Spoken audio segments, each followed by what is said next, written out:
चंद्र बाबू जी technology को लेकर के मेरी भारी तारीफ कर रहे हैं, लेकिन मैं आज एक रहस्य बता देता हूं।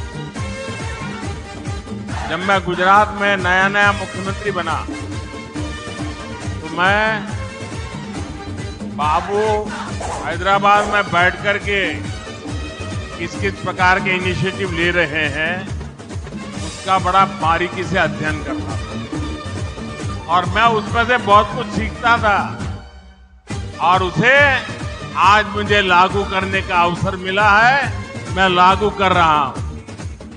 ఇప్పుడు చంద్రబాబు గారు మీ అందరి ముందు నాకు టెక్నాలజీ నాతో మొదలైందన్నట్టుగా ప్రశంసిస్తున్నారు.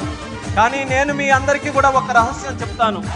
నేను సరికొత్తగా ముఖ్యమంత్రి అయినటువంటి రోజుల్లో గుజరాత్లో ఉన్నప్పుడు అప్పుడు చంద్రబాబు నాయుడు గారు ఆంధ్రప్రదేశ్లో హైదరాబాద్లో ఐటీని ఏ రకంగా డెవలప్ చేస్తున్నారో నేను క్లోజ్గా అబ్జర్వ్ చేసి అధికారులను కూడా పెట్టి అబ్జర్వ్ చేయించి ఆ రోజు నేను చాలా దగ్గరగా తెలుసుకున్నటువంటి విషయాలు మళ్ళీ తిరిగి ఈరోజు ఆంధ్రప్రదేశ్కి వచ్చి మళ్ళీ మీ అందరి ముందు ఈరోజు నేను చేయగలుగుతున్నానన్నది తెలియజేస్తున్నాను.